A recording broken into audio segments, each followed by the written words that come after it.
following episode of Dad vs. Daughter was made possible by a contribution from Tasty Minstrel Games. Hello and welcome to another episode of Dad vs. Daughter. I'm Tim the Dad. I'm Becca the Daughter. And today we are playing Amun-Re. Yep, this is by Tasty Minstrel Games. Now this is a reprint of an older title. It's a classic. This is where we're going to be building pyramids along the Nile. Mm-hmm. We're going to have farmers. We're going to be collecting income. We're going to be making offerings to Amun-Re. Really cool components. It is. But this is not going to be like our normal playthrough video. And why is that? It needs at least 3 people to play. So this is a game that Mom really, it's not her kind of game. No. So we actually had to take it to Dad's game group. And we actually played it on International Tabletop Day. Yes. We filmed one of the turns so you can see what it's all about. But we're going to tell you kind of how to play the game. Then we're going to show you this turn so you can really see kind of everything in action. And then we'll give you our final thoughts. And it was our first time playing with 5 people. Or at least for you. I mean, it was my first game ever. Because now I've played it all counts. 3, 4, and 5. So let's just check it out. Yeah.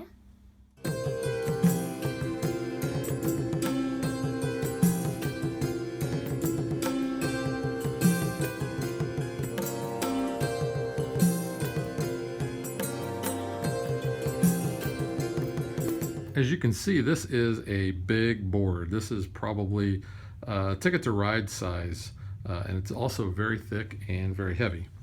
Each player is going to start with 3 scribes of their color. You can see that they are walking like an Egyptian. Each player is going to start with the same hand of cards. We have the steel 3 gold. Now this is done during the offering to Amun-Re phase, and I'll talk about that in a little bit. We also have a card that will allow us to build a pyramid for only 2 brick because normally it costs 3. And then we each start with 20 money. We start with 1 10, a 5, 2 2s, and a 1. So everybody starts with those same cards. So what we'll do to start each round is we will draw from the province deck, and you can see the provinces are named on the board. In a 5-player game, we will use all of the provinces, but in a 4-player game, we will remove 3 provinces, and in a 3-player game, we will remove 6 provinces. So all the provinces will be used only in a 5-player game. So during the first part of the game, you're not going to be sure what's actually going to come out. In the second part of the game, you will know what's going to come out. You just won't know what order it will come out in. So based on the player count, so let's just say that we're going to have 3 players. I will draw 3 cards from the province deck, and I will turn those over, and I will place those on the board in their appropriate provinces. So we have Saw You, which I may be pronouncing these wrong, but we kind of have our own thing. We have Karga, which is over here in the corner. And then we have Mendez, which I don't know if this is after Michael Mendez, who is the founder of Tasty Minstrel Games, who publishes this, but that's what I like to think. So we'll put that one right there. So after we have determined who the start player is through some random means, and the start player gets this really cool looking, I guess maybe it's that way. Yeah. It's like a scarab and whatever. I don't know all my hieroglyphics. I think it's like maybe oasis. Looks like water and the some oasis. palm trees. Are you ready, player 1? I don't think so. I don't think that's type of oasis. No. So I don't think they had hop suits and all that stuff back in Egyptian times. Yeah, I don't think so either. I mean, you know, unless the aliens brought them, because you know the aliens built the pyramids. Yeah, so the first player is going to take their first scribe, and they will figure out which one of those provinces that they want to bid on. Now, you'll notice that on the cards, and I'll just pick this card back up, you'll notice that there are a bunch of spots where you can bid. So you can bid 0, you can bid 1, 3, 6, 10, 15, 21, 28, and 36. But money is very important in this game, so you don't necessarily want to spend 36. Yeah. Unless you really have a lot of money and you really, really want it. And if you can bid 0, why not? So first player is going to put theirs out where they want, and let's just say that I want to go to Saw You, and I'm going to bid 3. So that's good, because you've got your caravan here. Yep, and we'll talk about that in a minute. So now let's say it's Megan's turn. So Megan can go to any of the province cards that she wants. If she decides to go where I am at, she will actually bump me. Yep. So So if I want to go there, I would bid 6. she would have to bid at least higher than me. Mm-hmm. Now let's say it is this player's turn, Hefe. and they don't want to go in any of that, so they're just going to bid 3 on Mendez. But because you're bumped, now you have to move, and you cannot go back to that province. Right. Unless I have a special card, and I'll talk about that later. Mm-hmm. So I take mine from there, and I could go over to Mendez, and I could bump Hefe off of there. Or I could just say, you know what? I don't want to spend any money. I'm just going to bid 0 on Karga there. And that ends the bidding phase for the provinces. Right. So once you have one scribe left on each of the provinces, the players will pay what they owe. So Hefe would pay 3. I would pay 6. And I would pay 0. So those cards are going to go away, and they'll come back in the second part of the game. Now we have the buy cards phase. So, or the what they call and you the would get rewards depending on some of them. yeah, that's true. And let's talk about We that. didn't get that in any of our locations that came up, but That is true, but some of these, like in Memphis, you'll actually receive 2 stone, and you'll notice that the things that you get are in this like brown box here. And Abydos, you'll get 1 stone. In Dakla, you actually get a card and 12 money. which is really good if you can get that. But there's no farmers there, so it kind of balances that out. Right. And then there's 2 cards up here with Thebes and Thebes. And Edfu gets 1 as well. Right. And Buto. So now we go into, like I said, the purchases and construction. So at the top of the board here, it shows that we will buy in order and in turn order Yes. cards, farmers, and stone. So let's just say that I'm the first player. I can decide how many cards I want to buy. Now, that is determined by the number of card icons in the province that I'm in. Now, the highest number is the number of cards that I can buy, because we'll be placing in subsequent rounds other places, and say that the next turn I went to Abydos, I could actually purchase up to 4 cards. But let's just say that I'm going to buy 2 cards. I look at the little money chart here, and if I want to buy 2 of anything, it's going to cost me 3 coins. And you'll see that the numbers go up accordingly. So I would buy my cards. Then it would go, Megan would figure out how many cards she wants to buy. In this case, she could buy up to 2. She didn't have to, but she could buy up to 2. And I can't buy anything. Hefe can't buy anything because he has no card icons. So the next thing we go to is we go to farmers. Now, farmers, you can only buy based on the number of open fields that you have. So in my case, I could only buy 2 farmers. Again, it would cost me 3. I could only buy 1, and Hefe could buy 6. Yeah, Hefe, that'd be a That's a big really good farming thing. But 6 will cost him 21 bucks. So he may not want to buy them all in the same Especially turn. not on the first round. Yeah. I don't want to spend all your money then. And then finally, we have stone. So that's when people are going to want to buy the stone to build the pyramids. Now, like I said earlier, it's going to take 3 stone blocks in order to build 1 pyramid. So whenever you buy stone, you can place them in any of the provinces that you own, even the ones that you got in a previous turn.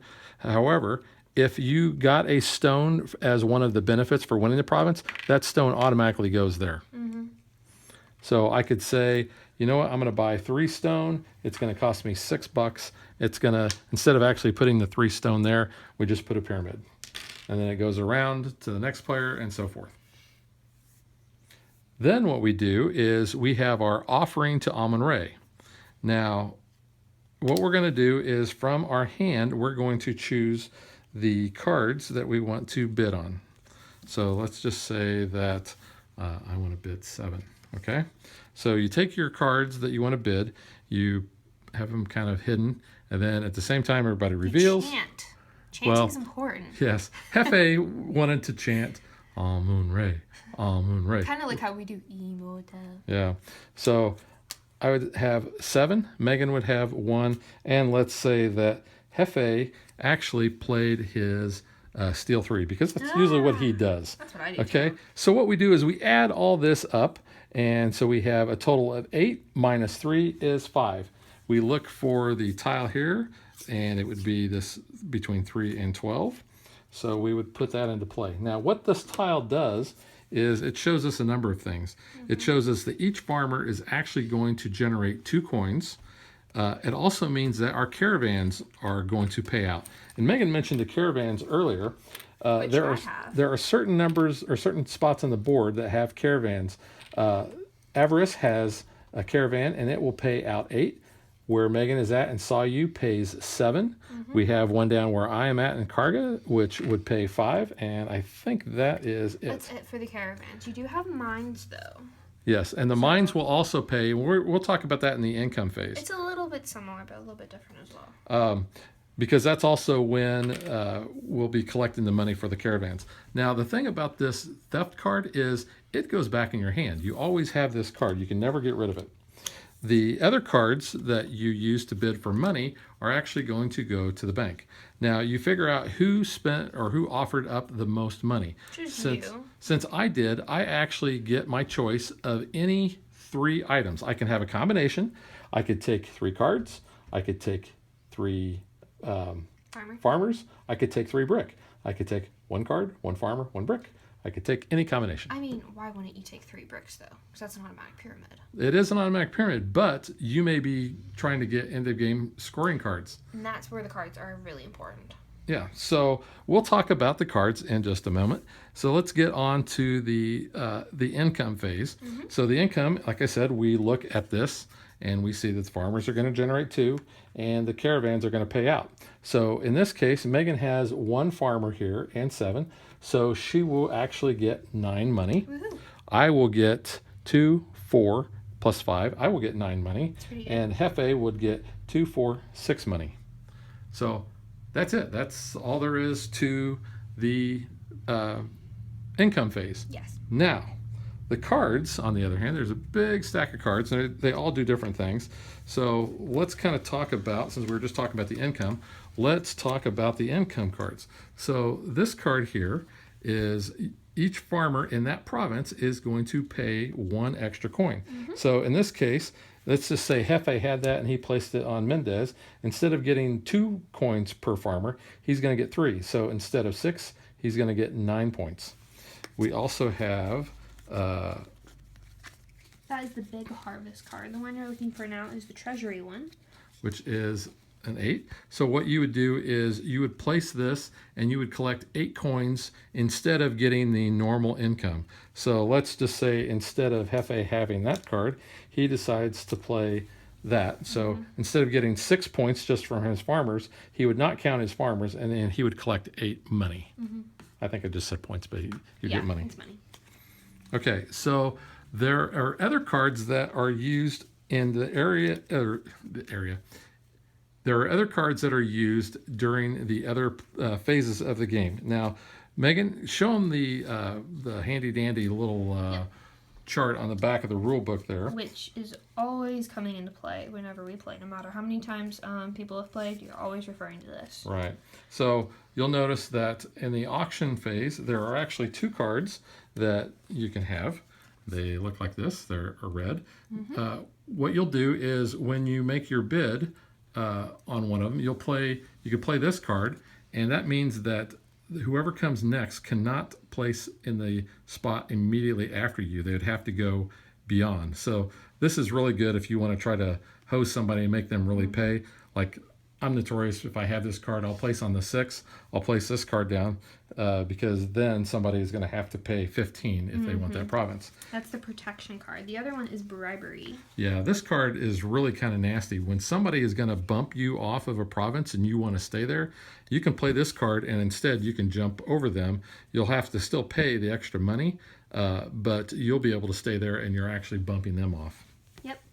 Then we have a couple for the purchase and construction phase, and they are going to be the purple cards. So one is going to give you a free farmer, which is pretty nice. So you can go ahead and just get that bonus one, which would be nice for me up here, especially when you only have like that one spot.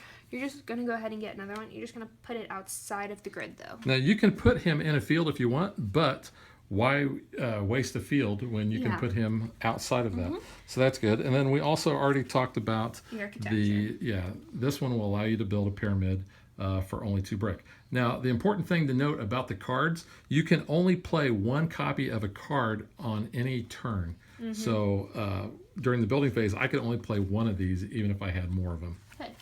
The other card we have, it comes into the offering phase. It's another blue card. It's kind of similar to the thief, but not. So it's the offering adjustment. Yeah, so you have to actually put in a bid, and it could be with your theft card, but you have to include another card with this. You can't just have this on your own. So what this is going to allow you to do is you can decide if you want to raise or lower the bid by 3. So when we're looking at those tiles, I may want to make sure that that my caravan pays off. So I may want to use this as a -3. I can also use this in conjunction with my theft card, so it actually lower it 6, which I'm also known to do that. Yes. To make sure that when I have those caravan cards that they pay out. Also, if I don't have a lot of farmers, I don't want everybody else making a lot of money on their farmers, so I'll make sure that that stays low. Yep. And we already talked about the special cards with the income phase. Now there are end of game scoring bonus cards. Yes, and you have to complete those, otherwise you don't. They don't matter. So the good thing is, though, in this game, they do not count negatively towards you if you don't complete them, like some other games that kind of have that.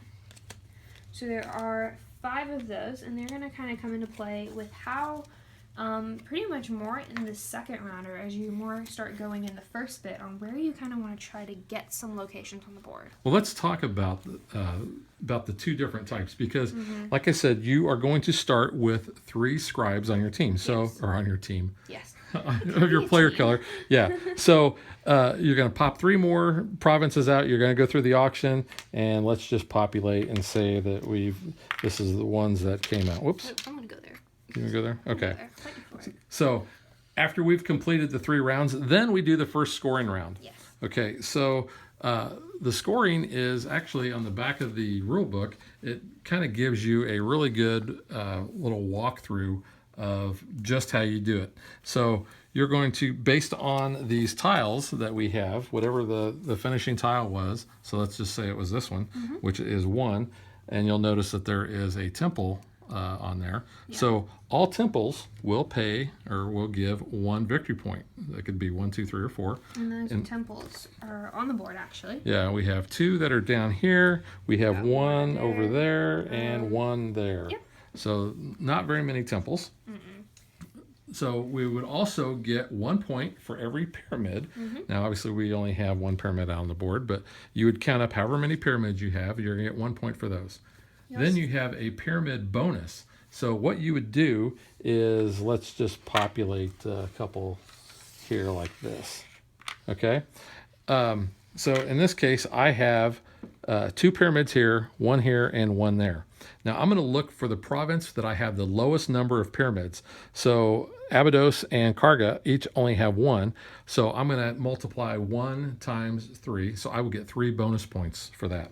Now let's just say that Hefe had 2 pyramids in these spots, but he didn't have any pyramids here. So that would be 0 times 3. So he would actually get 0 bonus points. But let's just say that he had a double pyramid here instead.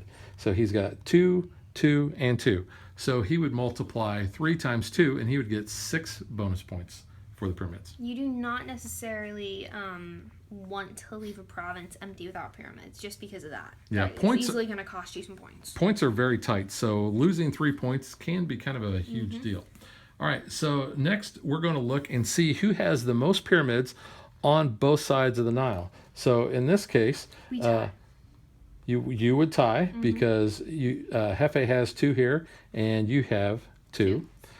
So you would each get 5 points. And you would tie again with Hefe. Yep, because I would no, he would win No, because he would. Because I have 5. 2, 3, 4. 4. Yeah, He has 4, so we would tie. You can't count. Let's just say that I actually had a double here. You're just making yourself better. Yeah. So I have 2, 4, 5. Hefe has 4. I would be the only person that gets the 5 points for that. And then the next one is any favor cards that you can play that might go ahead and trigger off for the end of the age. So those are these 5 special cards. You'll notice that they are all worth 3 points.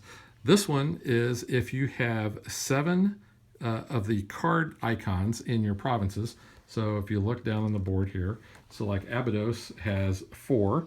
I would look 4, Right 3, which would be 7, plus 2 is 9. I would have 9. So if I had this card, I would play it and I would get 3 points.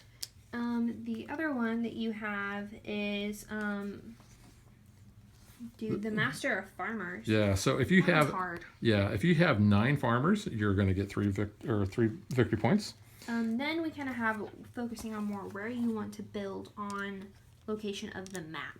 Right. And that's very important. So this one is if you build on one side of the Nile or the other. Now, it doesn't matter if you're next to the Nile or if you're away from it. You would get 3 victory points. You just have to make sure that you're all on the same side. So in this case, all of my scribes are on this side of the Nile, so I'd be able to play that. Yep. We also have this one, which is you're either on next to the Nile or you are in the frontier. Now, next to the Nile, obviously, is any of the provinces that are right next to the Nile. The frontier are the ones that are on the edge of the board on the outside. So that would give you 3 points. And then the last one that we have is the Upper and Lower Egypt card, which looks like that.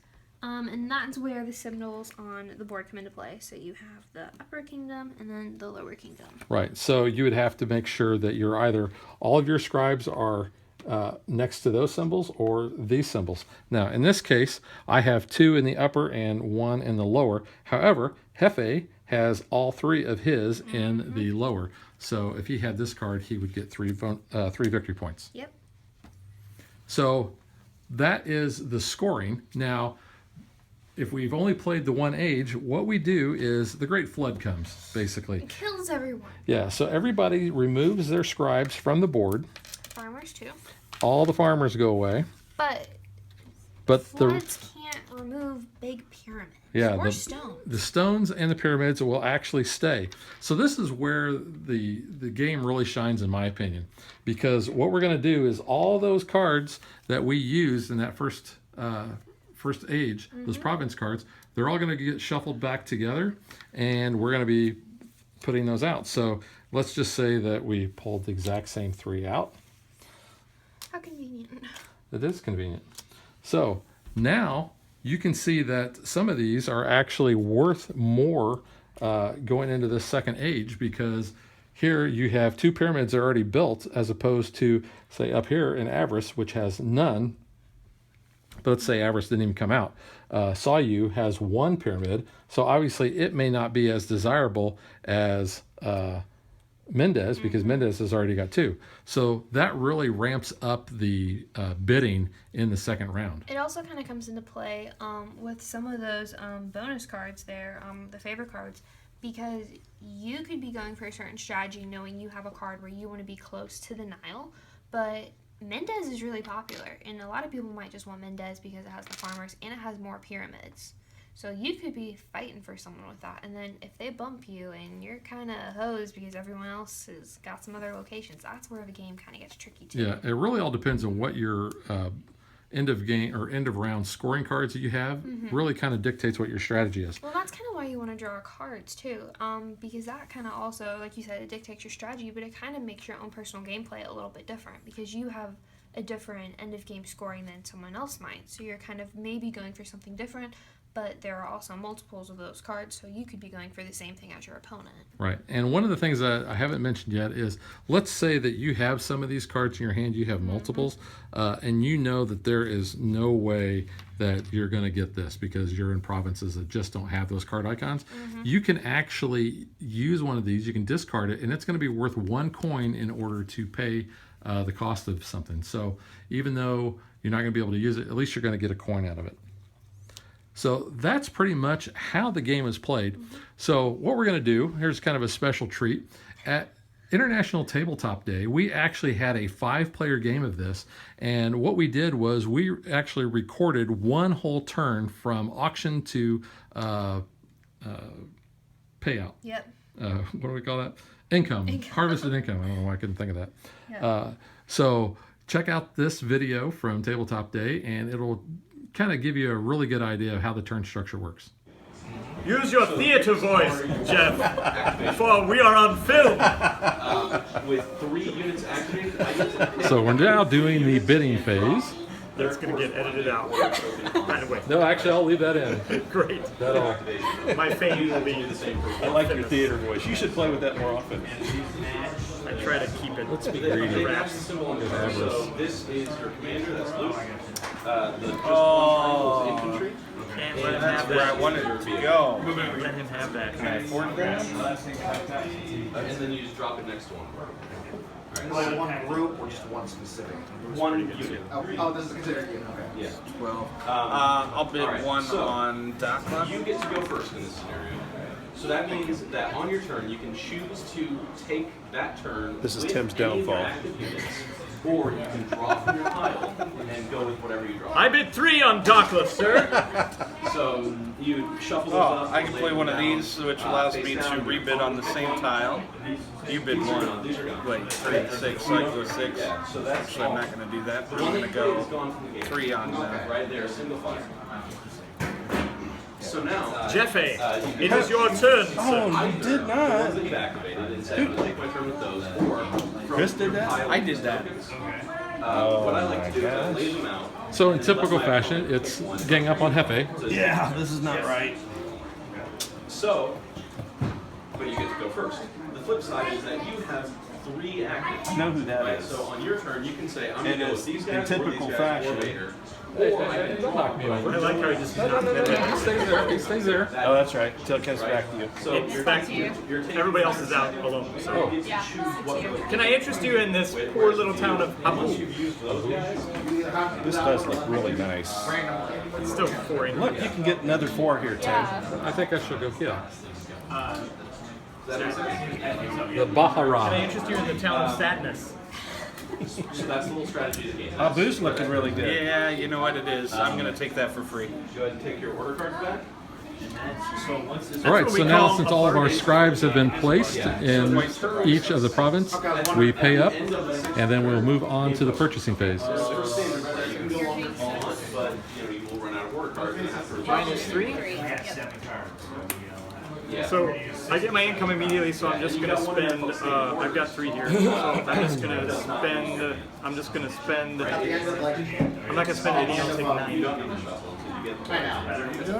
because I get 12 yeah, you for. see standing orders only activates one Yeah, that's unit pretty good. per turn steer. And I'll take a card. Getting your bonus for winning that province. So Dwight gets a card and 12 money Move right your away. characters. Super. If you've got troopers, you use the 2. So we're range ready movement to tool. do the card buying phase. I'll buy one.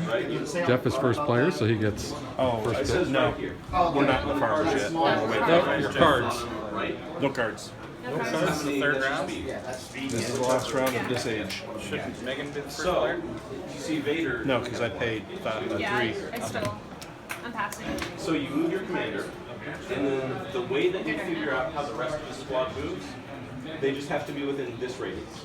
I will buy Right? So you can have the rest of his guys out to that far away. And they've just got to be near him. Super simple. I am also going to buy 2 cards. Alright, I will just take a few turns, and then would you like to learn some new rules? Okay. Thanks. Alright. So go ahead and play. If you've got the, you activate your 2 troopers, and then buy 2 cards. you activate any 2 Sorry, I'm space. slowing this down. 2 cards. All right, we're into the Now we're going farmers. to buy farmers. I'll buy a farmer, a single farmer. Put it right over here. Cool. Alright, so you both activated. You get to go first. He doesn't have to be placed in a field. And I'd say set these off to the side when you're ready to get them. Okay. Because this is a token heavy game. All right. I will buy 2 farmers. Yeah, so you need range And 2 I'm gonna also or get speed 2. a farmer. Hey, can I have those rules real quick? So you get 2 actions. You can double move, or you can aim and shoot, or you can shoot and then move, or I'm going to do 2 farmers, and then you get a free one. The way to do that is aim and then shoot. And it makes your shot more accurate. So if you can put 3 farmers and Abu Here? You can dodge, or you can dodge and shoot. Alright, so line of sight here is, so maybe I need to move over. I'm gonna try and shoot the... You're going to be in charge of ranges like 1 through 3. Yeah, so you see on the bottom right, it says range 1 to 3.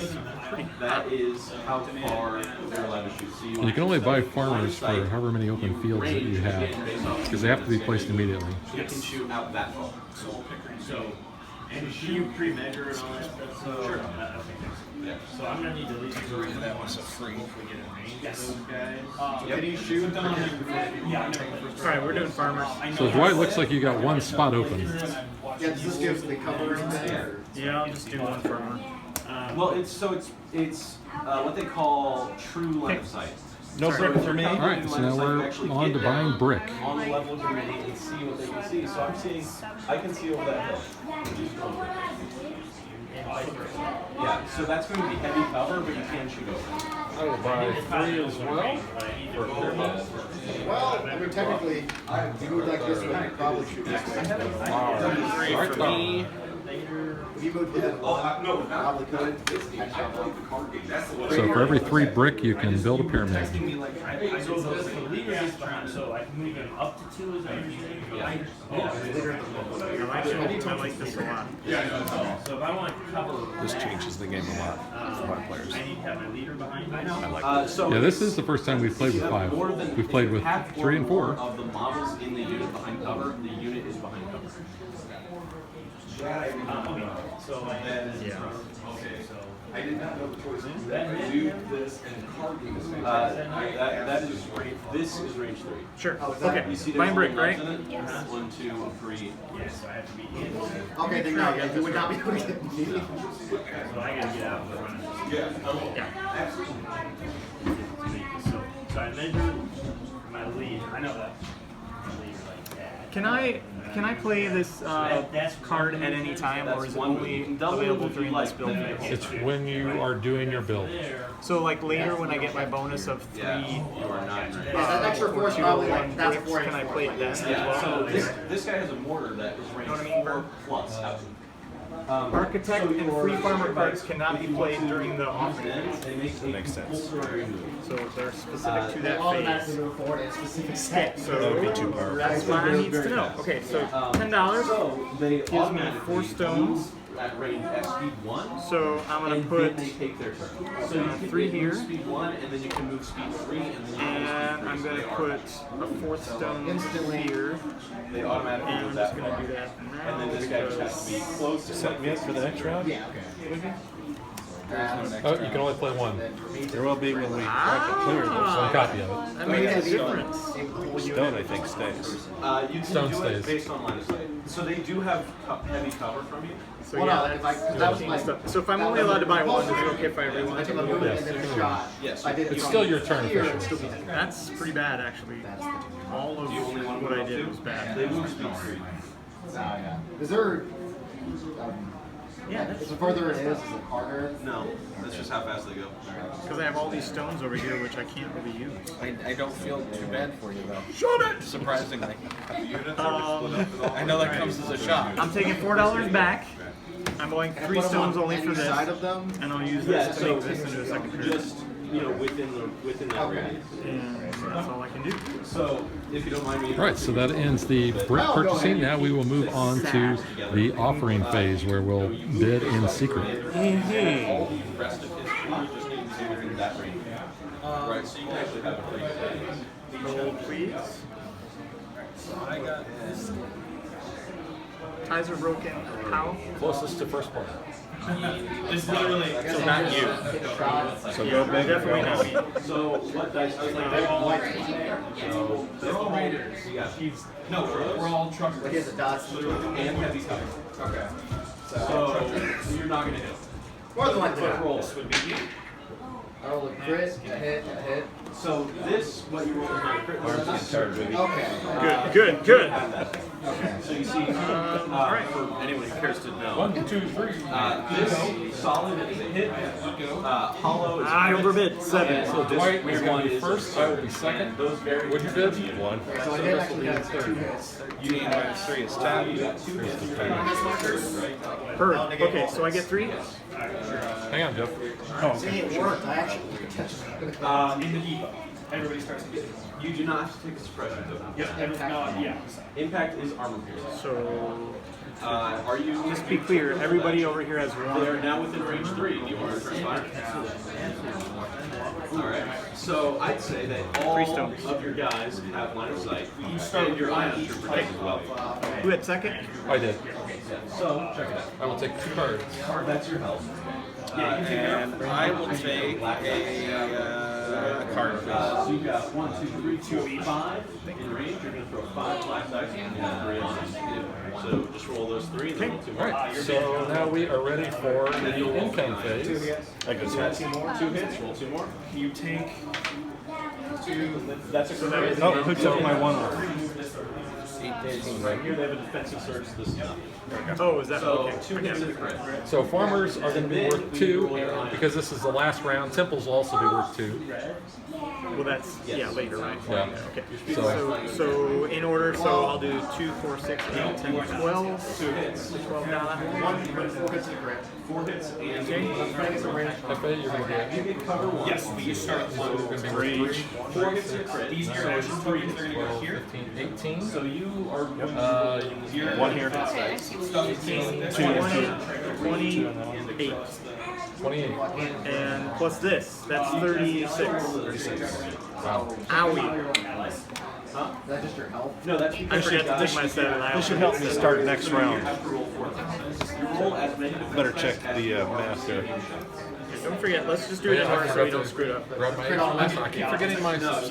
That's $13. Last round you got it. You got it from here. I got that. You just Did I get that? You just got that. This was That's just pretty good. All right, so Let's go. Yeah, there's right. You're right. So you see here on speeder bike units, I'm beating myself up for nothing. that's per Yeah. you just have 8 times 2, right? Plus 3 more Yeah. is 16.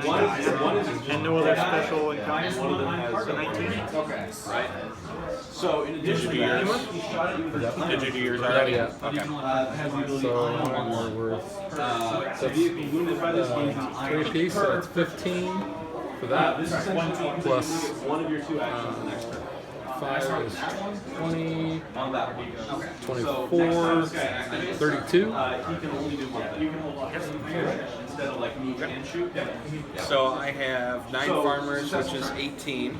Once you Plus the mine, which is take 2. your turn, unit, you just And then flip plus it, the 4. token over. I have a trap. So, 24. Get me a raffle ticket. I have 9 farmers, which is 18.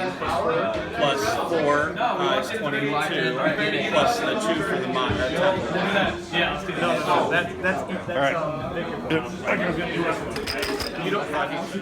All right, so now we are ready to do the scoring. You'll see right there on the rule book. So everybody is going to get 1 victory point for every temple that is on the offering tile. So the current offering tile is 3. So anyone who has temples is going to get 3 points. no, 2.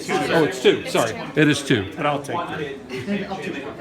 All right, so that is Chris has got 1 temple, just 2 points. I have 1 temple, so I get 2 points, and Jeff gets 4 points, and I think that's the only temple. And in this game, it should be 4. metal, Just take a scrap point. metal. That's all. All right, now everybody is going to get 1 point per pyramid. Okay, that's All right, so let's start from first player. So 1, 2, 3, 4, 5 points. As long as you do what you're How many points? doing is that. 1 point? So if I wanted to move, Points for your blue, right? it's your choice. And you probably don't And want 3 points for green. Okay. so we're on a square right now, and we're actually Okay, now we're going to get a pyramid bonus. So what we're going to do is we're going to look at the 3 provinces we have, The one with the least amount of pyramids is going to, basically you're going to get 3 points per pyramid based on that. If you have provinces with none, you get no points. So this province here has 1 pyramid, so it's 3 points. Your smallest is 0, so 0 for white. Your smallest is 1. So 3 points for blue, 3 points for green, 3 points for red. That's good. We're good. All right, so now we're going to look and see who has the most pyramids on each side of the Nile. This side of the Nile, So that's going to be 5 points. I have the most, right? So 5 points for black. 5 points. This side of the Nile, we have blue and red and green and black, all with 2 pyramids. So since they're all tied, the tiebreaker is stones. There are no stones there. So we all get the 5 points. Moving it to the other space. It's the same turn. I looked it up. But notice I no longer have this 3 So power. red gets If I 5. decide This is your best round, first round ever. Finally learning how to play this game. Blue gets 5, and green gets 5, building up momentum. and white. So if you Thank decide you to for move playing. again, I now move 4 points. So, but if I move forward, So now we do the final. Now we do the bonus cards. Those are going to be worth 3 points apiece for each card that you've completed. You can only play 1 copy of each during scoring round. So Jeff, so you're all in this section, so you're gonna get 3 points. Any Megan? So all yours are next to the river, and you have 7. You have 9 farmers. 9. Okay, I'm sorry. That's, I don't have it. Is it 9 or 7? It's 9. That one's 9. There's a little discount. That one does count, yeah, because we're all 7 on So I give you your I now place my unwanted and Tim, any? That can no longer deliver to silo 7. 7 cards. So you have 7, so you get 3. And I have, let's see, no. Yay! So that is how a typical round with the end of the kingdom scoring works. Now what we do is the Great Flood is going to come. The only thing that's going to remain in the provinces are the stones and pyramids. All the farmers go away, all the scribes go away. Okay, so now that you've seen that great video, we And hope if you were curious on who won, it wasn't me. I came in last. Dad actually won that game. But it was my first game, in all fairness. It And it was. was cool being able to play it with 5 people, because that is a lot going on in this game when you have 5 people. And that was with my gaming buddies, Chris, Dwight, and Hefe. And we've all played it multiple times, so Megan was kind of at a the newbie. disadvantage. I mean, I got, what, 33 points by the end of that? I mean, I made it halfway around the board. Yeah, But you the didn't do too bad. points are so hard to get in this game, and that is something I'm going to talk about very soon. Yeah. Okay, so speaking of which, let's get to what we think.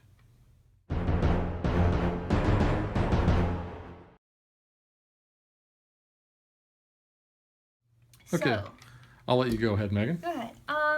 I've not played this game nearly as much as you have. I know you and the work group kind of played a lot more. So you guys had a lot more experience than me, especially at the time we kind of did that little video.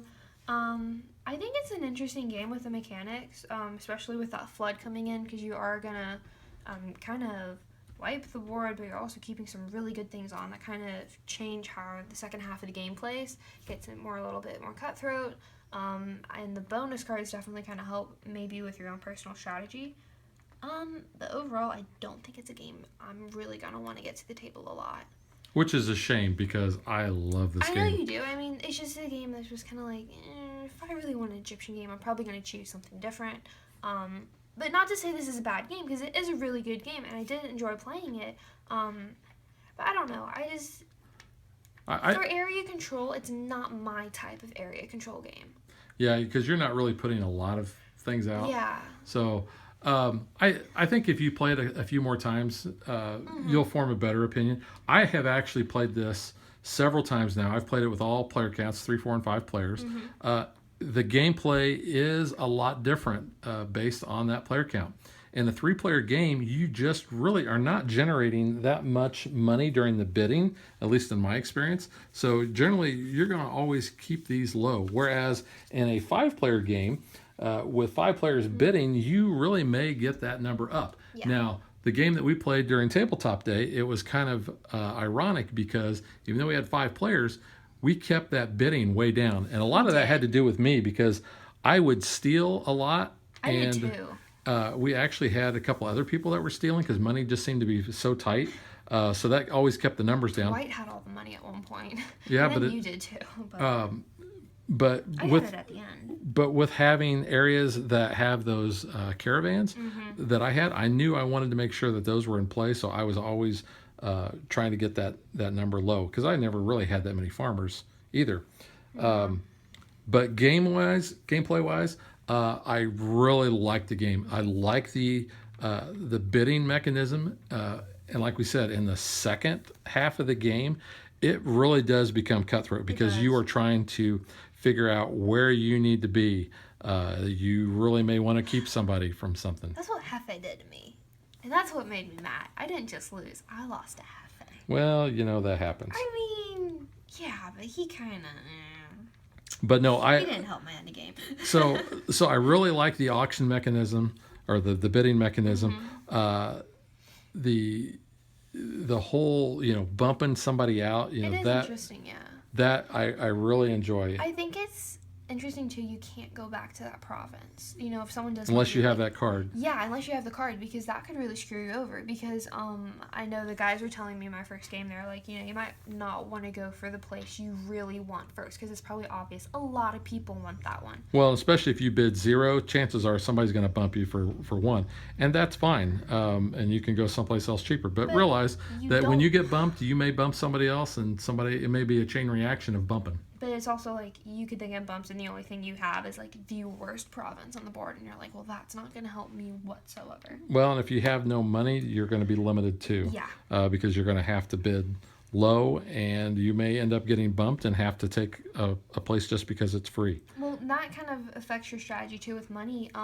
With kind of, are you going to want to try to get some of those bonus cards when it comes to that phase? Are you going to try to maybe go for some more farmers, or are you really just going to try to build up those pyramids? So it kind of depends then.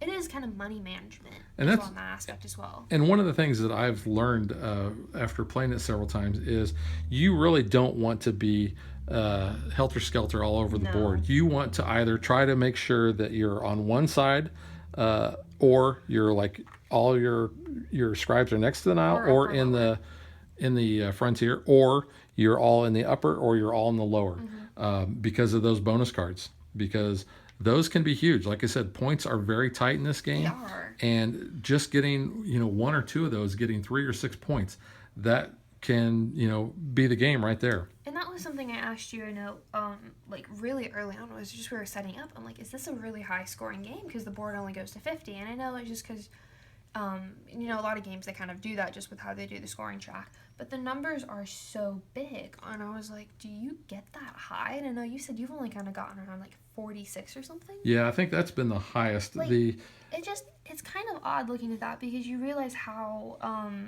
tight the points are and just like how limited you are to kind of getting points in this game. So here's kind of an example. One of the games that I played recently with Hefe was that he scored 20 points in the first round.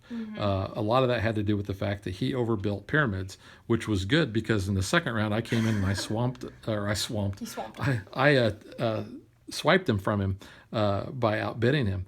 But in that game, I was at least 10 points behind him, and I was able to come all the way around, and I scored like 30-some points because I had 9 pyramids. So that was a point of pyramid. That was 9 points. I had 3 pyramids in my lowest thing, which was another 9. I had the most on one side, which was another 5. And I had a couple of bonus cards, so that was like another 6. So that was, that's really where that second half of the game I think really shines. In the first half, I usually only try to build 1 pyramid in each of my 3 provinces because I don't want to set somebody else up.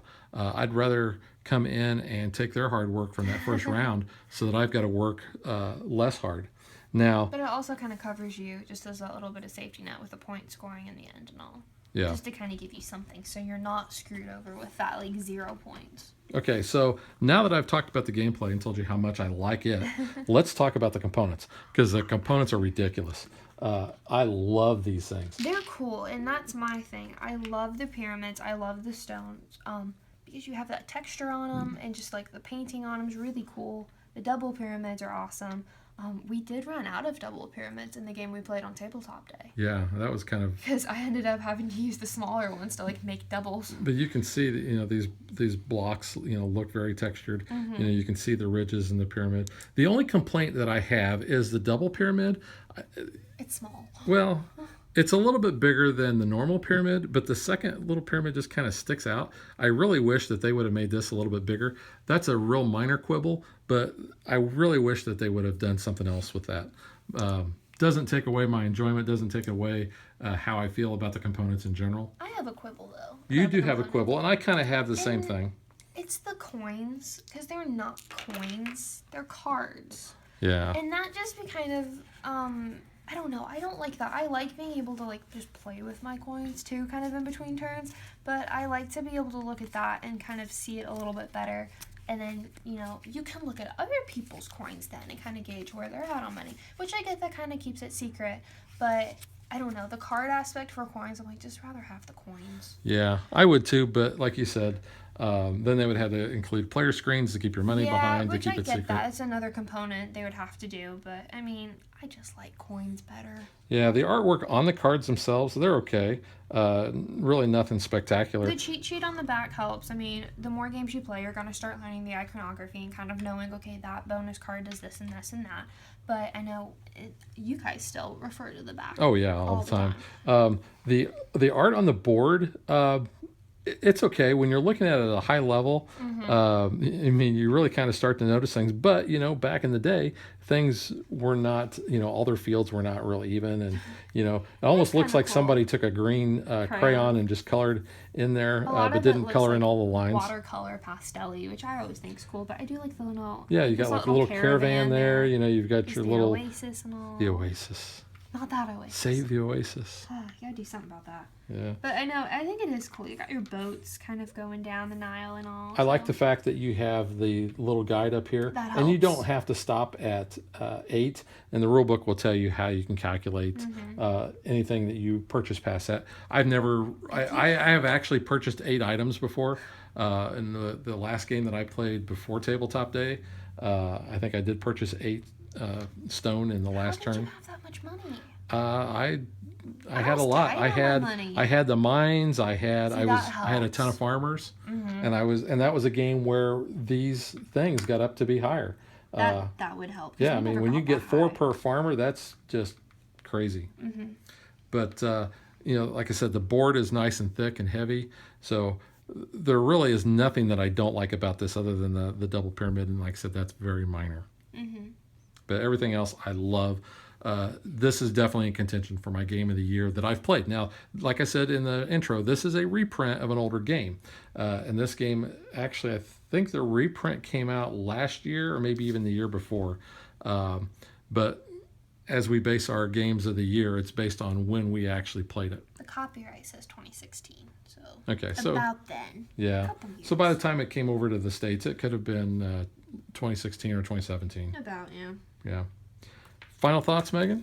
I mean, it's a good game. There's games I'm not going to like. There's games that you guys aren't going to like. So, I mean, overall, it is a good game. It's just not one it's just not one I'm probably going to want to get to the table a lot unless we do, like, an Egyptian themed Well, and game. it's going to be hard, too, with us because it does require 3 players, so... So, I mean, that's not necessarily a bad thing for me because then maybe I'll be like, oh, yeah, we can play it. I haven't played it, like, in forever just because we don't have the people to. But, yeah, we've actually been... My group has actually been playing this a lot lately, and they all seem to really enjoy it. Hefe especially, he loves the bidding aspect of the game. Chris was kind of... he said he'd play it. He didn't know necessarily if he would ask for it. But the first time I think we played, we messed up a couple of rules. The second time we played, I think we messed up 1 rule. And then we started finally playing it correctly. That helps. But those rules that we were messing up on, it wasn't that big of a deal. So everything, has worked out good. But that's like with any game. You're going to probably mess up the first game. Yeah, and the other guys that have played this, I think they've really enjoyed it too. So that is Amun-Re from Tasty Minstrel Games. Highly recommend this. I know that Megan doesn't recommend it as much as I do, but That's a good game. but this is awesome. In fact, we had a lot of people during Tabletop Day that kind of stopped did, and they were looking at it like, ooh, what is I that? think they were just attracted by the pyramids at first. Then they're like, okay, let's kind of watch it for a while. So then, Yeah, just the appeal of that kind of helps. it is a nice looking game. All right, so we will catch you guys next time. Bye.